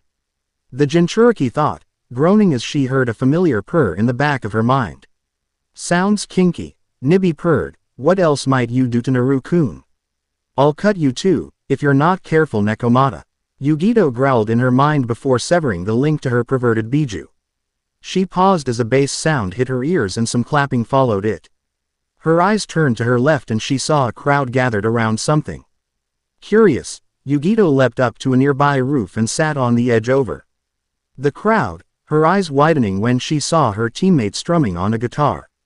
When I get older, I will be stronger, they'll call me freedom just like a waving flag, Naruto sang, making the kids near him cheer before he strummed faster and two clones behind him beat on two barrels before them. When I get older, I will be stronger, they'll call me freedom just like a waving flag. And then it goes back, and then it goes back, then it goes back. Oh, Naruto sang with a smile, born to a throne, stronger than Rome. A violent crone, poor people's zone, but it's my home, all I have known. Where I got grown, oh streets we would roam. Quote, Yugito smiled slightly as the blonde handed his guitar to another villager and he started dancing with one of the TTLE girls gathered around them before twirling her with one hand and continuing, out of the darkness, I came the farthest among the hardest survival LL. Learn from these streets, it can be bleak, accept no defeat, surrender, or retreat. Quote, but we struggling, fighting to eat, Naruto sang, pulling an apple out of his pocket and tossing it into the air before jabbing at an clone that attempted to snatch it. He smiled at the crowd as they clapped and sang softly but strongly, and we wondering, when we'll be free, so we patiently wait, for that fateful day. It's not far away, but right now I'll say why. Quote, when I get older I will be stronger, they'll call me freedom just like a waving flag, Naruto sang the chorus again, before righting himself and bringing some of the kids in NWH. Whispering to them before they sang along with him, when we get older, we will be stronger, they'll call us freedom, just like a waving flag, and then it goes back, then it goes back, then it goes back, then it goes back, oh. Yugito smiled as the clones dispersed and the crowd clapped and cheered. She watched her teammate pick up a little boy and put him on his shoulders, giving the small homeless boy a ride. And her heart swelled. Inside her, Nibby purred in approval. It seems our little Tom is more than just another show-off. Thought the Nekomata. An. Been a while, but I'm back. You know ya missed me. You know it. I shortened the song because I felt like it. Peace out. Review suckas. Song 6. When I Am Gone Part 1. An. Yo, grab yo 40 and a seat. It's my time. Hey, just kiddin', man. Way too frickin' long on the updates, but I blame myself. And holidays. And Mondays. Anyway, I'm updating this FIC for once, isn't that exciting? Put the pitchforks down. Disclaimer. Bones, boy, 15. All I do is write. No matter what. Got Naruto on my mind and I don't own enough. Can anybody help me, 'cause I wanna own the rights, yeah. Naruto. Student of the Killa Bee Song 6, When I'm Gone PT1. It had been 4 weeks since their arrival in Nami no Kuni, and not a peep has been made by Zabuza or his mysterious counterpart. Naruto yawned in boredom as he lounged on a finished portion of the bridge's edge. Currently, he and the pink-haired howling monkey named Sakura were on bodyguard duty. The girl was sitting on covered materials, her chin resting on her left hand as she watched the super bridge builder. The blonde Jinchuriki repressed a scowl when the girl spoke suddenly. I wonder if Sasuke-kun is learning a special jutsu from Kakashi-sensei. TCH, why worry about him when the mission is right here? Naruto countered with a scoff, the Cyclops and Fag are none of our concern, we gotta make sure Tazuna doesn't die after drinking a beer. Sakura swiveled around to glare at him. Don't disrespect Sasuke-kun, he's the strongest in your class, but tell me again, how long has he been an ass? The blonde countered as he sat up, guys like him are self-centered and hopeless. Do yourself a favor and find a new focus. You don't know what sort of pain Sasuke-kun has been through. The Pinkett defended her crush, his own brother turned traitor and slaughtered his whole family. Naruto snorted and crossed his arms, that all? That all? What kind of asshole? Stuff it you pink-haired bitch. Naruto snapped as he appeared in front of her, his blue eyes narrowed in fury. Your little boyfriend has a whole village kissing his ass and he continues to act like he's the most unfortunate person in the world. How many times have you seen the Uchiha go hungry? How many times was he ignored? Your boy may be a lot of things, but knowing suffering ain't one of them. What does? Oh, grow the fuck up. Naruto snarled, his mood officially worsening. Look around you. These people are getting by through scraps, and you have the nerve to suggest your precious Sasuke-kun has it worse. You know what? Go back to the house. I'll handle guarding the BR. Since you can't keep your mind off your Wonderboy. Sakura looked around for some sort of defense, but all she got were a few loathing glares and a few disappointed looks. Not thinking of the repercussions. The girl quickly ran back towards Tazuna's house. The bridge builder in question cast a questioning look Naruto's way. Was that necessary? She was more a hindrance than a help, nah. Ruto muttered before going back to his perch. I can't do my job if I have to watch your back and that ninja pretending well. The other builders scratched their heads in mild confusion at his words before getting back to work. Naruto sighed and spammed a few more bunchin to help with the process. He was starting to wonder if complaining to A was worth the migraines this mission seemed to be giving him and Yugito. Thinking of his fellow, yet more beautiful, Jinchuriki, Naruto idly wondered, I hope she won't be too mad that I sent the banshee her way. Meh, I'll deal with it later on today. I'm going to kill him. Yugito raged in the confines of her mind. While Hatake, who was losing more and more respect from the Kumogakure Chunin, taught the Uchiha basic chakra control methods like tree walking, something she and Naruto had mastered at a young age due to their tenets and their obscene chakra pools. The Nekomata Jinchuriki was protecting Tsunami and Inari. Tsunami was a kind woman. ND had already explained the incident that had cost her husband and Inari's stepfather's life, earning a large amount of empathy from the teen. She knew what it was like to lose someone, as her mother died sealing Nibi into her body at the ripe age of 2. Yugito later told the same story to Naruto, who then went to talk with the brooding Inari. Whatever he said to the boy surely changed him for the better. Because now instead of moping all day, Inari was helping his mother around the house and asking Yugito about her life as a ninja. It was going well for the first few hours, until Sakura came in with a depressing aura around her. Tsunami's mothering instincts picked up on this and immediately asked the girl what was wrong. Yugito was currently clenching her fists at the new headache her teammate and fellow Jinchuriki had brought her as Sakura finished sobbing out an apology. The platinum blonde knew what she had to do now would more than likely cause problems between them and the Leaf Shinobi. The only saving grace was that this joint mission was not the first and that Yugito would easily be able to avoid missions with Team 7 later on in life. Listen, I know what he said made you mad and embarrassed you on the bridge, but sadly, the Chunin hesitated before finishing her thought. Sadly, Naruto is right. Damn right. The nerve of this girl. Ugh. She disgusts me. Not now. Yugito scolded internally while keeping her gaze on the depressed Genin. Sighing, Yugito started to explain herself. Kami, what I mean is that shinobi life isn't the fairy tale you expected, and T-Baka just doesn't know how to tell you that. Sure, the Uchiha had a bad roll from Destiny's dice, but someone else will always have it worse.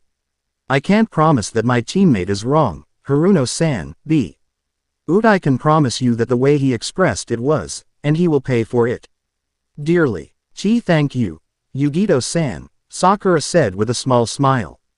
Hours passed, with Kakashi and Sasuke returning shortly after the pink-haired girl had.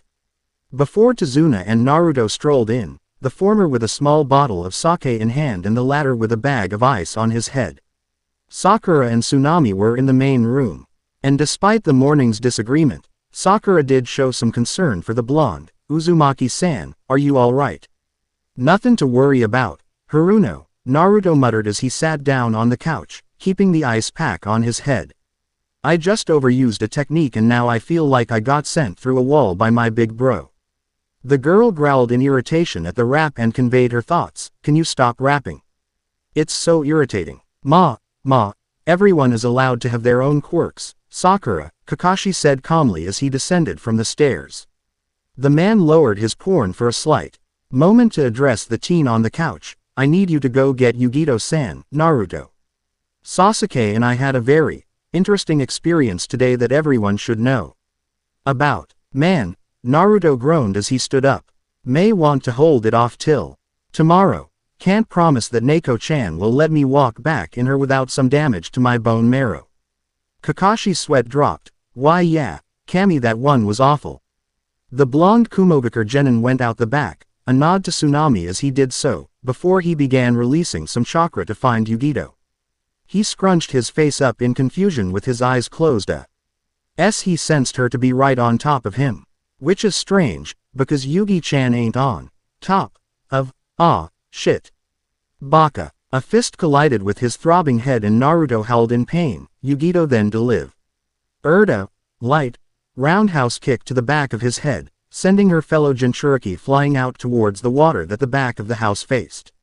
Naruto sent chakra to his hands and knees as he NCED across the water before skidding to a stop like it was land. Okay. I might have deserved that, the teen muttered as he pushed himself to his feet. He barely managed to bring his arms up to defend himself when Yugito sent another kick towards his face. You freaking baka, Yugito scolded as they fell into a taijutsu battle, hers focusing on powerful kicks whilst his focused on the nin taijutsu of the raikage. Unfortunately, he was on the defensive. Yugito swept a leg at his feet, making Naruto jump backwards. Oi, what did I do? Or is this another one of those painful flirts from you? Naruto attempted to bring his flirty rap side out, only for the words to fuel the fire in Yugito's eyes. He quickly blocked another kick to his core, still sliding back from the impact. Baka, Yugito SNA, PPED once more rushing towards him and bringing another leg up. You could have ruined our relations with the Konoha Genin. It would have reflected poorly to the Konoha Council. Naruto's confusion turned into understanding. Before it snapped into anger. So what? Fuck them. Yugito's eyes widened and she quickly found herself on the defensive. Naruto brought his left arm back, quickly enhancing it with chakra, Kyuda, Haymaker. Quote, the slightly overhanded punch caused Yugito to take a step back when she blocked it. Naruto's own rage was causing his eyes to turn red and he brought his other arm up, Fuku hook. Quote, what's gotten into you? Yugito demanded as she slid away from the impact once more, panting slightly. Is this B&A-sama's power?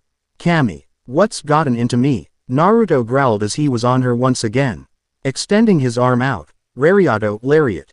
Quote, oh shit. Yugito quickly ducked under the attack, knowing the damage her teammate could do with it.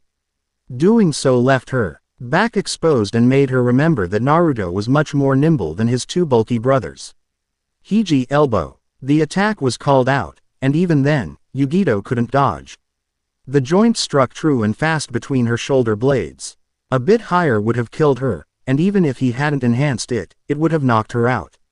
As it was, he did neither and aimed lower, resulting in the older Jinchuriki falling to her hands and knees. Two arms slipped under her own and hands interlocked behind her head. Nelson, Naruto calmly said, though the anger was brimming in his tone. Yugito felt the lock hold her in place as he brought her to her feet, and thought she was a few inches taller than he was. He kept the lock strong. Naruto took a few calming breaths before he spoke softly, Neko-chan, I'm sorry. I lose control of myself when that council is involved. Concern replaced any embarrassment or anger she might have felt. Before Yugito could ask about it, Naruto released his hold and started walking away, heard in the soft padding of his feet on the water. Yugito quickly turned around and followed after him. Once again, before she could ask, he interrupted her. But rather than with actions and said, Hataki-san has some news for us. Better hurry or the others might cause a fuss. Oh kitten, I'm so proud of you. That's one step forward. Now, all you have to do is seduce Naruto and, ooh. I get the jitters just thinking about it. Listen to me, I sound like a proud mother. No wait. I am a proud mother. Hurry and give me a healthy litter of grand kittens, kitten. Naruto, when you get back to Kumo you may do so alone, because I may kill myself before the night is over. I want you to know that if it happens, I leave all my belongings to Samui. Try to cut back on rapping. Kick B in the face for me, and give A-sama a hug for me. Oh okay. Kakashi kept a gaze on Yugito and Naruto as soon as they sat down at the table. There was some tensio, and he was sure it was because of the fight they had on the water. Now while he didn't mind overhearing a lover's spat every now and again, it led to a raunchy Ika scene after all. Now wasn't the time for it. Once he was sure the two Kumo shinobi weren't going to cause any more problems, he sighed, just before Sasuke and I finished our training, we ran into that hunter nin.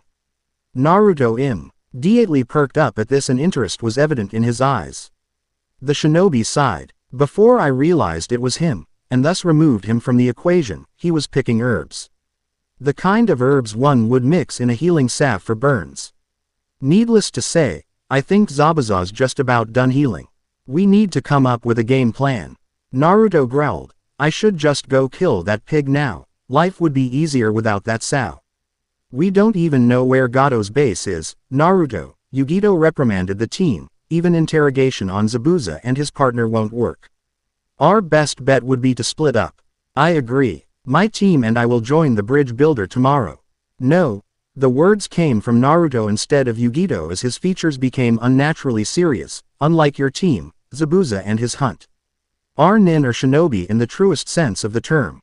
Yugito-chan and I aren't up to par on his skill level, but we can definitely defend Tazuna better than Uchiha and Haruno.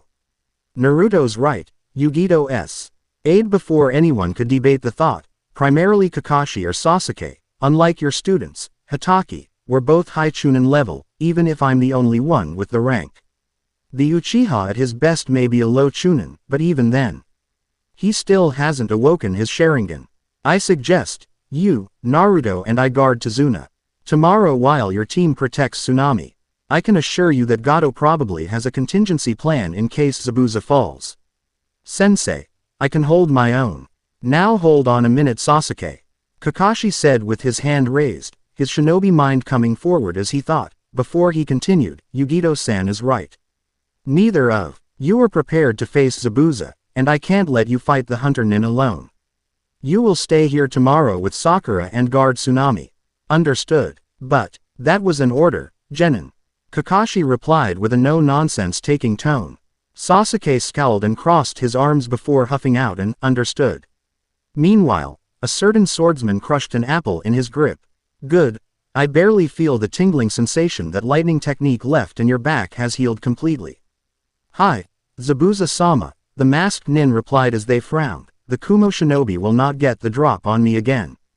They had better not. Haku, Zabuza sternly said with a scowl, I have no use for a useless tool. Of course, Zabuza-sama, the newly named Haku said with a bow. Zab, Uza gripped his massive blade's handle and impaled it into the ground. We will strike the bridge tomorrow, before Tazuna arrives. Hi, Zabuza-sama, the end. I hope you enjoyed this episode. Remember to subscribe and like this video. See you in the next video.